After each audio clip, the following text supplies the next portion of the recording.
Hey, welcome back. Today we are going to be in the garden and then also in the greenhouse a little bit. We moved our chicks and they are loving their new little spot. They're scratching it all up, eating all the weeds, and that's exactly what we want them to do. We want them to work for us and need it, and maybe that's what we talk about in another video.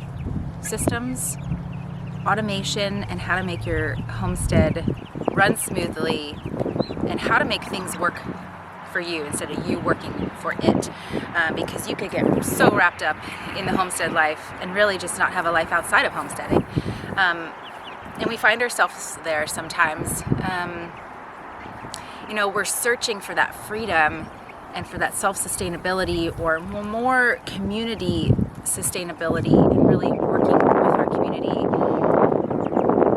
And as we're working on our homestead, sometimes we're like, wow, we're searching for this freedom. We're trying to get away from the system, and we find ourselves trapped. And so maybe that's a topic for another video, because that's not what I was planning on sharing with you guys today, but my mind is rambling. Today we're going to talk about onions and what you can start planting in spring. So today we're going to grow some onions. So there's two ways that you can grow onions. We like to grow these little sets. Can you see these? These are called onion sets. They come in all different varieties. This is a red one, obviously, and then there's white ones, sweet ones. There's another variety called Stuttgartner, and these can grow into simply little green onions. The skins are flying away. Green onions. So we plant these all over the greenhouse, and then we also stick them in our spring garden, so we're always getting green onions. But if you let them go, they will get a big bulb, and you will get a storage onion from them as well. So this is the second year of an onion plant, which looks like this. We have them in a bucket of water right now. We got these a few weeks back at our local greenhouse. They always get them in this time of year, usually end of March, and then they'll have them for that early spring period. But they come in a bundle like this. We've tried growing from seed. We just didn't have any luck, so that's another way you could grow onions. But this little tiny onion is the first, so this would be the first year. This would be a second year onion, the onion sets. And again, you can find those at greenhouses. Around here, our place, we're zone 6B. We're in a farming, agricultural, rich community. We find them at the grocery store. So, you can get them online as well. But this is what we're going to be planting today for our storage onions. These are a sweet candy onion. And we're going to work the soil with what we call broad fork. This is something that Brooke made. This one here is a beast. Can you see this thing? It's welded together. It is super heavy, but what you do is jump on it. It's so much fun too. You jump on it, go back and forth, and you really dig those tongs into the soil and then pull it up. And so it's not tilling your soil, but it's aerating your soil and loosening it up. And that's really important for soil health. You good? Yeah. Because you are not trying to keep the plant alive. You're not watering your plants, you're watering the microbes in your soil. And so we need to hydrate those microbes, aerate the microbes, make sure they have enough nutrients as well. So that's why having a cover crop is really important. So we did tillage turnips this year, which I didn't care for them. I love to have ryegrass instead, because then we can run our chickens on them, the first round of chickens, and as they run on the ryegrass, it not mows it down, but it lays down that grass, and it's a nice weed tarp as well for in the garden. So onions are planted. Am I going too deep? Chicks are moved. It's the end of the day, and we are in the greenhouse.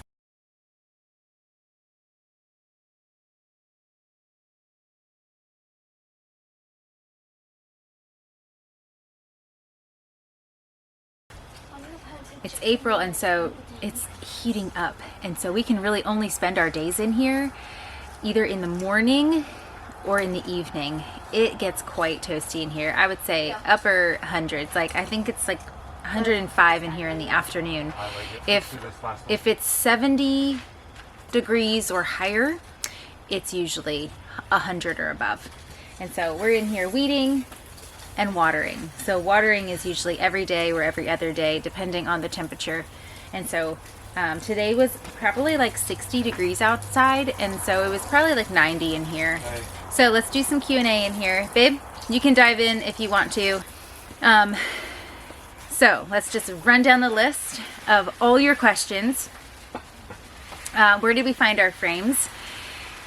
So we had this on our manifestation board for quite a while, and we've always wanted to put a greenhouse up, and we did a lower, like, cold frame down around the well. I don't know if I showed that video to you or not, but I know I have one, and I'll tag it down in the comment section below so that you can see that greenhouse, I guess, or cold frame. There's so many different terminologies. If it's not heated, then it's either a high tunnel, a cold frame, a hot box. There's all different names. And so we started out with something small, and then we had dreamed of this. And one day at work, Brooke was like, I know it, I feel it, I know there's a greenhouse in the room, right? That's what she said. He's watering. And one of the guys at work was like, yes, my cousin has frames for sale. He was a market gardener, or he is a market gardener. Did it on the side. He was upgrading his high tunnels and took these out and was selling them. And so we paid $1,500 for these frames. So it was just the frames. $1,500 a piece. And that's it. Just for the frames. We are in a very agricultural rich community. We have greenhouse supply places around us, and so we went to one of them, and when I was there was license plates from various states, like surrounding states, and I was like, wow, we have a gold mine here. So we got our plastic for $600 along with the wiggle wire. So all of this right here, all this tracking, this is wiggle wire, and it holds the plastic in place. So it goes into this little tracking system. Everywhere there. So in the wintertime, that louver gets covered with plastic. That way it just really, we can keep it as warm as possible in here. Our growing season is really just to extend fall, and then also to allow us to have that jump start on spring. So we're in here from February, right babe? Like February. Yeah. We're in Zone 6B here in Pennsylvania, and so we had a really mild winter, and so we were up here, and on 30-degree days it was 60 plus up here, and so it was warm. We could get some of those spring onions in. We planted those spring onions. We've only planted those spring onions end of February because that's when we could get them. Yeah, it was like mid-February, end of February, as soon as we could get spring onions here in our area at like greenhouses or hardware stores. We got them and we put them in.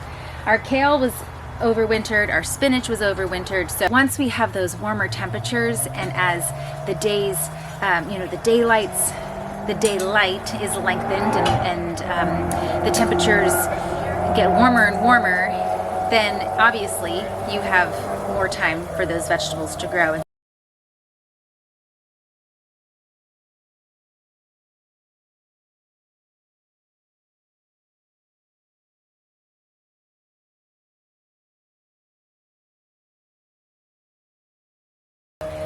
Once February hits, everything takes off. So it's really like we have, so let's say we start in spring, we have the spring onions, we have the spinach that we overwintered, the kale we overwintered.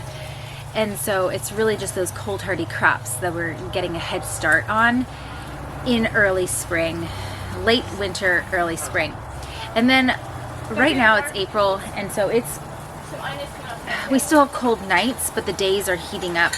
And so we have potatoes in here, we have peas, obviously kale, spinach, spring onions. Is this a carrot? Little baby carrot. Look at that. We're gonna start planting some cucumbers, some tomatoes. Once we know we're out of the clear on below freezing temperatures, which it looks like we're going to be, but you never know. May, like Mother's Day weekend, is always that that definitive day, like weekend, like you know you can plant and you're not going to have any more frost here in Zone 6B. We'll probably plant way before that to get a head start on the tomatoes. And then throughout summer, the only thing that grows in here is tomatoes, and it becomes a jungle. And so then once August hits, we start to clear everything out, either early morning, late evening, because it gets super hot in here. We do not have roll-up sides. So tomatoes do great over summer. So come August, we're clearing this out, and then we're preparing it for fall. We're preparing it for the next spring and for winter and the next spring with all those cold hardy crops. So a good book, and I'll put it in the comments below, if you're thinking of a greenhouse or a high tunnel that's not heated, is the Eliot Coleman Winter Harvest Handbook. Eliot Coleman is in Maine. He's in Zone 8. That door is obnoxious. Sorry guys. He's in Zone 8 and he grows without any heat. So when we did get the plastic for this, we did get double layer plastic, and we put a fan just to keep the layers separated. Just that if we ever wanted to heat it, we could. If we wanted to put a propane tank up here and heat this with propane, but honestly, we really don't need to. And there is a period of time where we have put a kerosene heater up here. Like say, so last winter we did, or last early spring, we planted cucumbers, tomatoes. We planted all those summer vegetables in March. We're like, yes, we're gonna do this. And then we had some freezing nights, and so we had to come up with a solution real fast. And so we have a kerosene heater that's hooked on a thermostat, and it would kick on. It didn't smell nice, but it saved us from plants dying. So for soil, we brought in all of our own topsoil from our own garden. We just did these small raised beds, if you can see. They're maybe like, I don't know, 2 to 6 inches. They're all different sizes, just to keep it all level. And so, yeah, so they're just small raised beds. And then in between the walkways are all a shovel width through, so that when we weed or if we have any extra, if we're thinning, we can just take a shovel right through, clean it up, and keep these beds real nice. So if you are looking for a greenhouse or frames, look on Craigslist. Also, I've been telling people, like, get your vision out there, get your dream out there. Tell people, because people know people, and so ask, look around. There's farmers and there's market gardeners that are always upgrading, and they're selling their old frames and you know, upgrading to new ones. And so look for used ones. Plastic cost us $600, so all in all, this whole project cost us just a little over $2,000. And it's the best investment that we have made on our homestead, because this is where we usually spend a lot of our time, even on winter days. You know, late January, we're planting our seeds in our house. We're thinking, we're dreaming, we're cleaning this space up. We're coming up here and you know, harvesting kale for salads, harvesting spinach just to put on our eggs. It's, you know, it's something that just keeps those gardening flames burning. Is that cheesy? I don't know. It just like, I don't know, it's in us, and we love being in our garden. We love what we do. And so it really makes winter a lot shorter, a lot more manageable. We love to take our rest, but it also really just does help us to just get our hands in the soil. Everything stays in the soil. Someone asked me if we move plants out. No, everything is in the ground in here. We do not start seeds in here. That's in the lower greenhouse. All the seeds are started in the lower greenhouse or cold frame, because that's not heated either. That's over our well, and so it's a constant ground temperature when we have a fan running in there. One last thing I remembered, the watering system. I was telling you guys, make sure you have, Right here. like, he's my watering system. A sprinkler. Use systems. Take the time to just make things work for you rather than you work for your food. And that's one of the things that we have not done in here, is a water system. We have it all hooked up. We just need to hook the little drip lines up. Here, okay. So drip irrigation, we have it all. So it's just like a hose, right? A plastic hose. And then you put little tap lines in here out to your plants. Little tiny, I don't have them locally. Little like tap lines out to your little plants. And it just takes a Saturday, right? Just a Saturday, babe. Absolutely. It just takes commitment to actually do it. And it takes that time. Or you spend...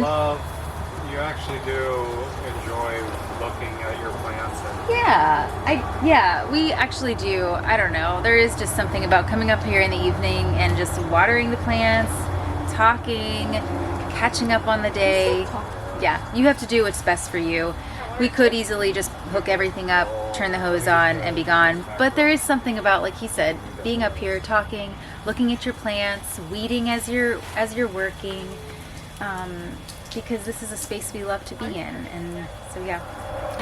And the size of our greenhouse is a 20 by 30, so 20 wide, 30 long, and we thought, oh, this is a perfect size. And then we thought, oh, we should have built it bigger. And then we thought, no, this is perfect. Go home. Go big or go home, Grace said. But then we find that we are giving away a lot of produce, which we don't want to sell produce. We just love to gift it to our family and friends when they come over. It's a blessing to be able to give that. Like my parents were just over and we gave them a bunch of spring onions. And when friends come over, I think yesterday we had friends stop in and we gave them spring onions.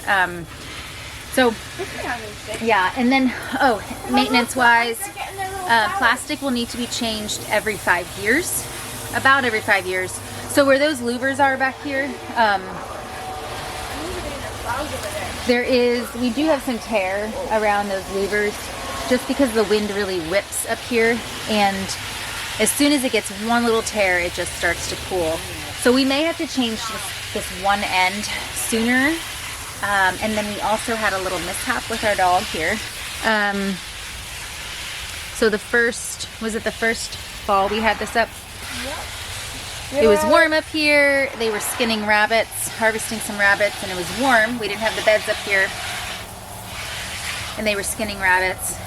Just left the carcasses, and then we were gone the next day. Sage found her way in here by digging a hole through the plastic that we had just put up. We put it up in October. This was November. It was only a month old, and there was a big old hole in here. So Brooke had to use some heavy-duty plastic. So that was a mishap on our part, which, yeah, we're super redneck at times, and so you're probably not as redneck as us, and that won't happen to you. But just know that if you would do that, animals will find their way in. So anyway, guys, thanks so much for joining us and watching on this greenhouse tour and garden starting. It's just the beginning of spring and summer, and so there's so much going on and so much we want to show you that sometimes I feel like we could pack these videos out and I have to space it out. If you have specific questions about gardening or a greenhouse build, please put them in the comments below and we'd be happy to answer them either in the comments or on another video. Blessings, guys. Thanks so much for being here. We appreciate you. See you next time. Hey, Mama.